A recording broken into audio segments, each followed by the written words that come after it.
Miami Dolphins head coach Mike McDaniel was on the brink of NFL history. Up 70-20 on the Denver Broncos, with 33 seconds left in the fourth quarter, McDaniel could have kicked a field goal and given the Dolphins the all-time single-game scoring record in NFL history. Instead, McDaniel seemed to take pity on Sean Payton's Broncos, ordering the Dolphins to kneel down at Denver's 27-yard line. However, when asked about his decision to forego the NFL record, McDaniel revealed that it wasn't so much about showing mercy on the Broncos as it was making a decision that was in line with his overall philosophy. "I'd try to think through all of my decisions and hold them with the importance that they do have," McDaniel said post-game.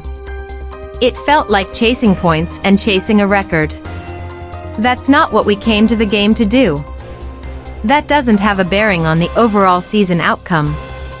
I saw it as a 10 times out of 10, you concede and kneel down in those situations. Because there was an attainable record, that was cool. But the message that I thought it would send wasn't really in line with how I view things. It's awesome too. I think it was the most points since '66 or something. I think that's awesome. For a regular season record, you can have that and suffer the same fate as we had last year. I don't care about that regular season record. It would have been cool, but what we're trying to do, I think that would be talking out both sides of my mouth if we would have tried to send the field goal team on and squeeze the extra 3. It's not really what I'm about." What happens next for the Broncos? Don't miss out on any news and analysis. Take a second and sign up for our free newsletter and get breaking Broncos news delivered to your inbox daily. In 2022, McDaniel's Dolphins got out to a red-hot start in his first year as head coach, and while they still made the playoffs, it didn't result in a world championship. To try and translate here, getting this record at the expense of further Broncos humiliation wouldn't affect or change Miami's outlook on winning it all. There's truth to what McDaniel said, and I'm sure that factored into his decision. But as a former Broncos ballboy and Mike Shanahan intern, getting the record at the expense of his childhood team likely played a part in McDaniel's calculus, too. And, as McDaniel said, scoring the most points in an NFL game since 1966. Well, that's pretty cool in and of itself. His team still has much to celebrate, and the Dolphins can do it with class. Meanwhile, the Broncos are reeling.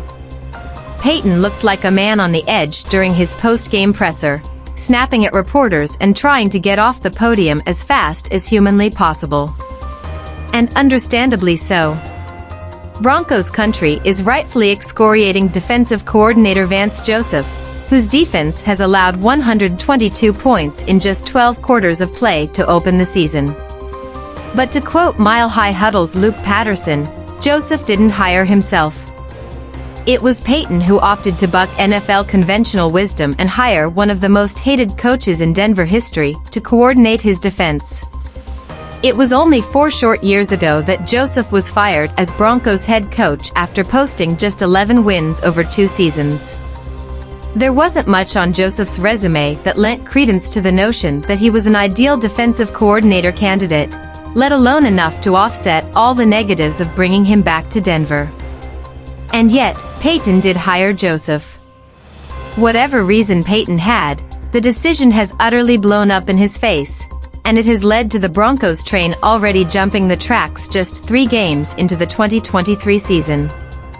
If Payton doesn't make swift and decisive changes now, Week 3's humiliation will be but a preview of what's to come this season.